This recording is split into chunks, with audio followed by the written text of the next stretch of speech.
Hello students, आज की class में हम chemical properties of non metals पढ़ेंगे। तो अब हम पढ़ रहे हैं chemical properties of non metals. हमने मेटल्स के बारे में सब कुछ पढ़ लिया है। अब हम नॉन मेटल्स के बारे में पढ़ेंगे कि इनकी प्रॉपर्टीज कैसी होती हैं।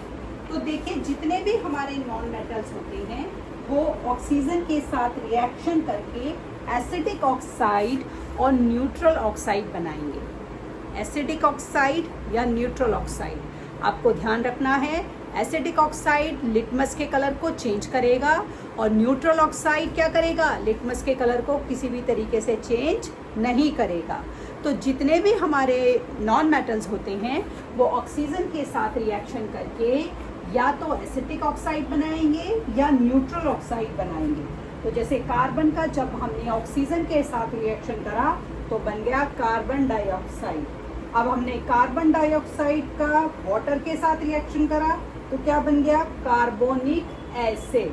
ठीक है, तो ये क्या है, मेरा एसिडिक एसिड। ठीक है, और ये मेरा कौन सा है, ये है मेरा एसिडिक ऑक्साइड है।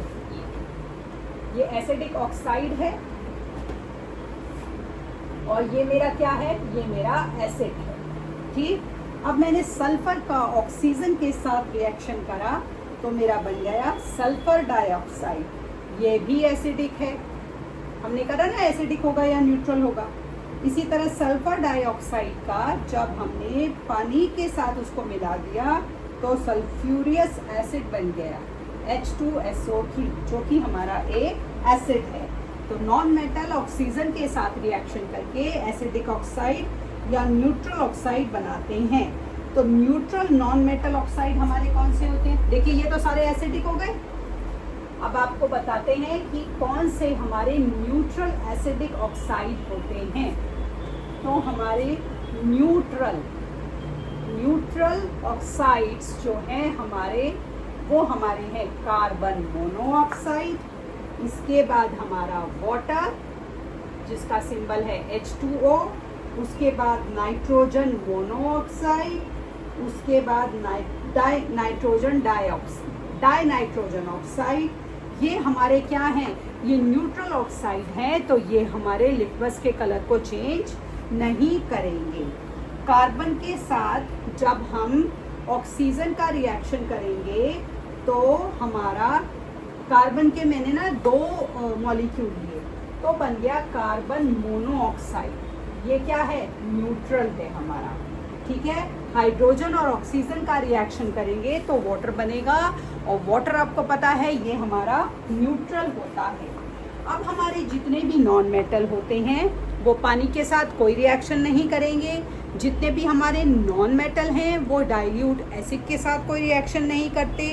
जितने भी हमारे नॉन मेटल्स हैं वो सॉल्ट सॉल्यूशन के साथ कैसे रिएक्शन करते हैं। तो जितने भी हमारे नॉन मेटल हैं सॉल्ट सॉल्यूशन, देखिए non metals react with salt solution. कैसे रिएक्शन करेगा नॉन मेटल सॉल्ट सॉल्यूशन के साथ, जो मोर रिएक्टिव नॉन मेटल है वो लेस रिएक्टिव नॉन मेटल को डिस्प्लेस कर देगा। कैसे, जैसे मैंने 2NaBr यानी क्या लिया, सोडियम ब्रोमाइड। क्या है ये, सोडियम ब्रोमाइड। मैंने सोडियम ब्रोमाइड का रिएक्शन क्लोरीन के साथ करा तो मेरा सोडियम क्लोराइड बन गया 2NaCl और साथ में ब्रोमाइन हमारा अकेला रह गया। तो क्या हुआ, क्लोरीन ने ब्रोमाइन को, chlorine more reactive than bromine, Cl, chlorine Cl is more reactive than bromine. तो इसने क्या किया, ब्रोमाइन को जगह से डिस्प्लेस कर दिया और सोडियम के साथ रिएक्शन कर लिया, जैसे मेटल में हुआ था। अब जितने भी हमारे नॉन मेटल हैं वो क्लोरीन के साथ कैसे रिएक्शन देते हैं। तो reaction of non metal with chlorine, reaction of non metal with chlorine, non metal chlorine के साथ रिएक्शन करके कोवलेंट क्लोराइड बनाते हैं जो कि नॉन इलेक्ट्रोलाइट होते हैं। कोवलेंट मतलब sharing of bond, non electrolyte मतलब ये इलेक्ट्रिसिटी को कंडक्ट नहीं करते हैं। क्या बनाते हैं? ये हमारे नॉन इलेक्ट्रोलाइट और हमारे क्या होते हैं? कोवलेंट क्लोराइड, कोवलेंट क्लोराइड्स बनाते हैं। कैसे बनाते हैं? तो देखिए, हाइड्रोजन का रिएक्शन आपने किया क्लोरीन के साथ तो बन गया हाइड्रोजन क्लोराइड 2HCl, जो कि हमारा कोवलेंट क्लोराइड है। ये नॉन इलेक्ट्रोलाइट है, ये इलेक्ट्रिसिटी को कंडक्ट नहीं करता है। इसी तरह अब हमने फॉस्फोरस लिया, फॉस्फोरस का हमने क्लोरीन के साथ रिएक्शन कराया तो phosphorus trichloride 4PCl3 phosphorus trichloride बना। ये भी एक कोवलेंट क्लोराइड है और ये क्या हो रही है? बॉन्ड्स की शेयरिंग हो रही है। ये इलेक्ट्रिसिटी को कंडक्ट नहीं करेगा। ठीक, अब हमारा आता है reaction of non metals with hydrogen. Non metals hydrogen के साथ कैसे रिएक्शन देंगे? Reaction of non metals with hydrogen. देखिए, जितने भी हमारे नॉन मेटल्स हैं हाइड्रोजन के साथ रिएक्ट करके कोवलेंट हाइड्राइड्स बनाते हैं। जैसे कि हाइड्रोजन ले लिया हमने, ठीक है, नॉन मेटल ले लिया सल्फर, ये बन गया हाइड्रोजन सल्फाइड। ठीक है, जब ये बनेगा तो ये जो स्मेल करता है आपको कैसे पता लगेगा? जैसे रॉटन एग्स जो होते हैं, सड़े हुए अंडे जो होते हैं, उनकी जैसे स्मेल होती है। जब इन दोनों का रिएक्शन करेंगे तो वैसी स्मेल जो है वो प्रोड्यूस होगी। इसी तरह नाइट्रोजन N2, नाइट्रोजन का रिएक्शन मैंने करा सल्फर के साथ। चलो, हाइड्रोजन ले लिया हमने, हाइड्रोजन के साथ तो हमारा बन गया अमोनिया 2NH3 अमोनिया। ये क्या है? हमारे दोनों के दोनों कोवलेंट हाइड्राइड्स।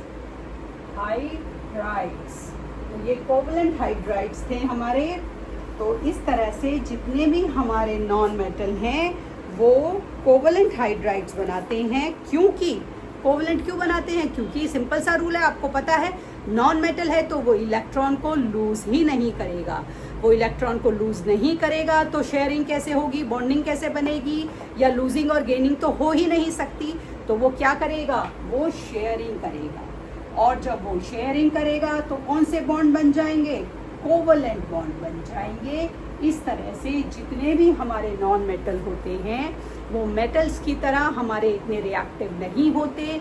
वो मेटल की तरह आसानी से नॉन मेटल तो हमारा इलेक्ट्रॉन लूज ही नहीं करेगा ना, तो लूज ही नहीं करेगा। तो जितने भी हमारे नॉन मेटल हैं, जब भी वो किसी भी क्लोरीन के साथ या किसी भी सब्सटेंस के साथ रिएक्शन करेंगे तो वो कोवलेंट हाइड्राइड्स, कोवलेंट क्लोराइड्स ही बनेंगे। वो सोल्यूशन इलेक्ट्रोलाइटिक सोल्यूशन नहीं होंगे।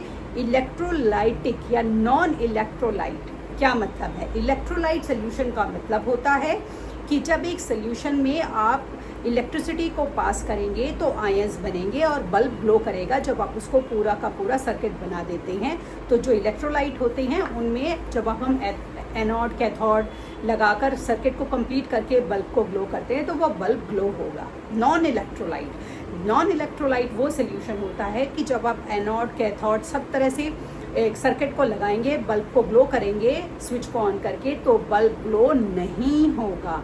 क्यों नहीं होगा? क्योंकि वो नॉन इलेक्ट्रोलाइट है, वो इलेक्ट्रिसिटी को किसी भी हाल में कंडक्ट ही नहीं करेगा। ठीक, इसके साथ ही हमारे नॉन मेटल की केमिकल प्रॉपर्टीज आज खत्म हो गई।